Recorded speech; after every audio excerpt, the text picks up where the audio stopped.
Husband put head in gas oven, home life happy? No. Belgravian overseas bank clerk absconds with fortune. How much is this fortune? £90,000. No. That's a king's ransom, Poirot. When it is used to ransom a king, it becomes interesting to Poirot. Missed typist of 21. Where is Edna Field? Oh, no. There's good stuff here, Poirot. Mysterious suicide, absconding bank clerk, missing typist. Yes, but I am not greatly attracted to any of them, mon ami. I have many affairs of importance of my own to attend to. Such as? My wardrobe, Hastings. If I mistake not, there is on my new grey suit the spot of grease.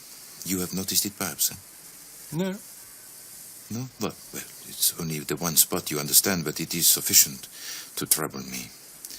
Then there's my winter overcoat. I must lay him aside in the powder of Keating's. And I think... Yes, I think the moment is ripe for the trimming of the moustache. Also the pomading. There's a lady to see you, Mr. Poirot. A lady? A client. Her name's Mrs. Todd. Unless the affair is one of national importance, I touch it not. I couldn't say, sir. Shall I ask her? Yeah, no, Miss Lemon. Show Mrs. Todd in.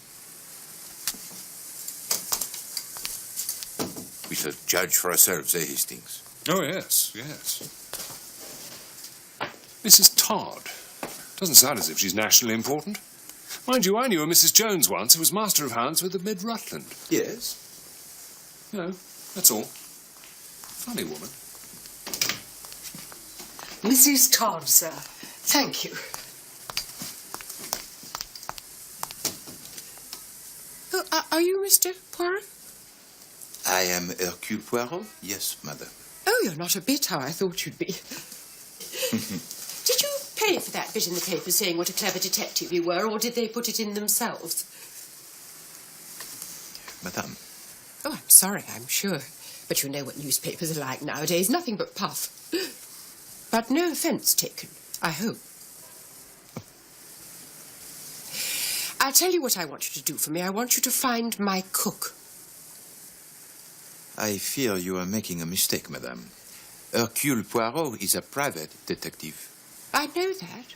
Haven't I just told you I want you to find my cook for me? Walked out of the house on Wednesday without so much as by your leave and never came back. I am sorry, madame, but I do not touch that particular kind of business. I wish you good day. So that's it, is it? Too proud, eh? Only deal with government secrets and countesses' jewels? Well, let me tell you, Mr. High and Mighty Poirot, a good cook's a good cook. And when you lose one, it's as much to you as pearls are to some fine lady.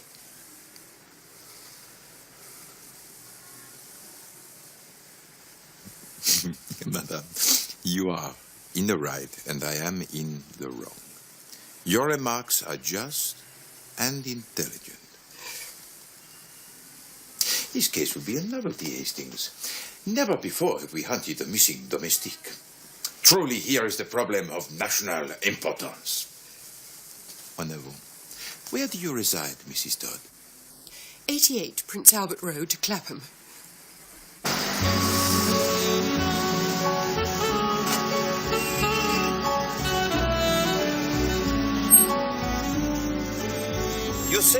of a cook went out on Wednesday and did not return? Wednesday, yes, it was her day off. The day before yesterday.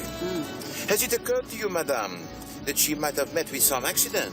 Have you inquired at the hospital? That's exactly what I thought yesterday, but this morning, if you please, she sent for her box.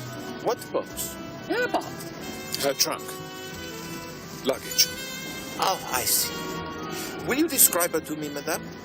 Oh, she's most respectable. 10 years in her last place. Middle-aged, grey-haired, thin. And her name? Dunn. Eliza Dunn.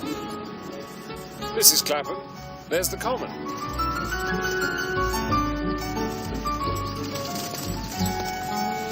Chum. You had no disagreement with her on Wednesday, madame? No, that's what makes it all so queer. How many servants do you keep? 2. Miss Dunn and the house parlour-maid, Annie. There we are. There's 88. All right, driver.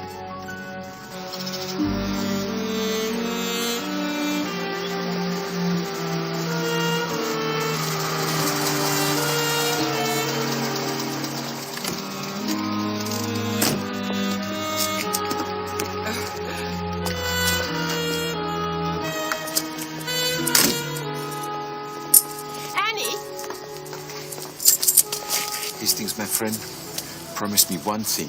What's that, Poirot? Never, but never, must Chief Inspector Japp hear that I investigated such a case. Mum's the word, old boy.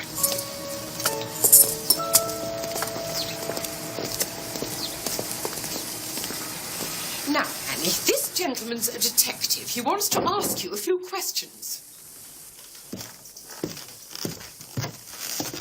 Here we are, sir. Voyons, Mademoiselle Annie.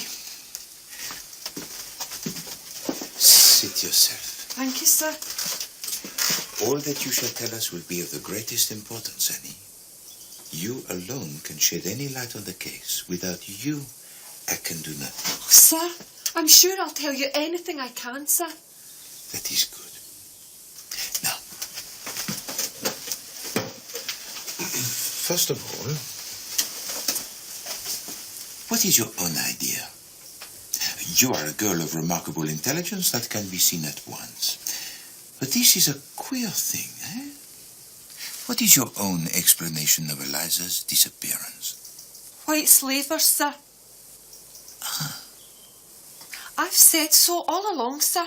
Only no one will listen. Cook was always warning me against them. Don't you go sniffing no scent nor eating no sweets, no matter how gentlemanly the fellow. This is something we had not thought of, Hastings. No. Right. Good heavens.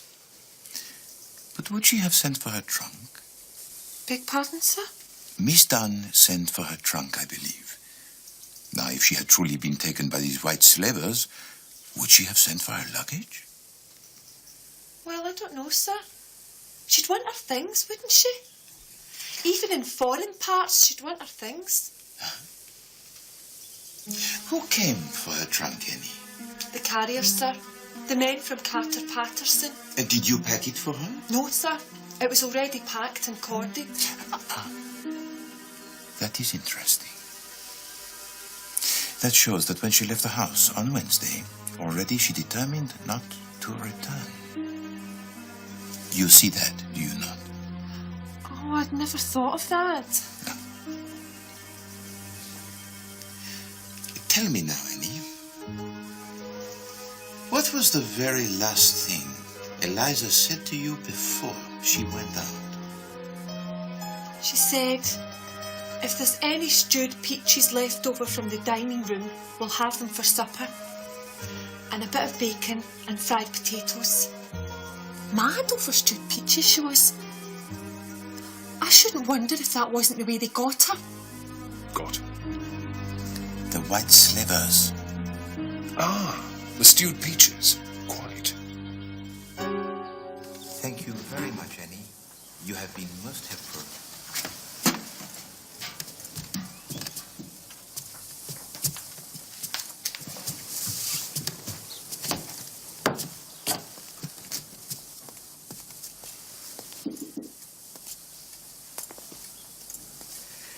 Was she saying things about me? Not at all. Only things of the pleasantest nature. But for a woman of your intelligence, madame, it would be tiresome to bear with patience the roundabout methods we plodding detectives have to use.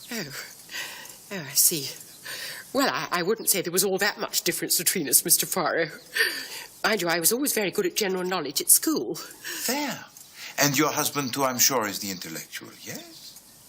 Yes. Yes, he does very well with figures. A successful businessman? With the Prudential, yes, in the city. What about the other inmates of the house, madame? Oh, you mean Mr. Simpson, our paying guest? What is his profession, madame? Oh, he's in business, too, with the Belgravia and Overseas Bank. A young man, is he? 28, I believe. A nice young fellow. Well, they'll both be in at about 6 if you want to see them. An excellent suggestion, madame. Well, my colleague and I will take a turn on your famous common for 1 hour.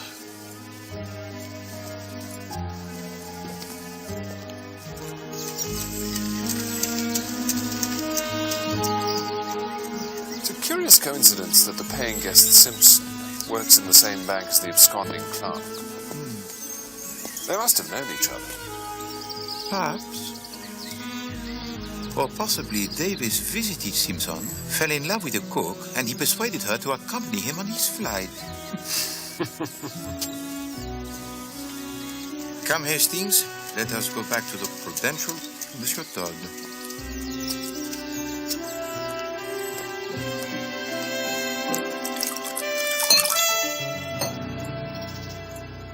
I've heard of you, Mr. Poirot, haven't I? It's possible, Monsieur Todd. Oh, yes.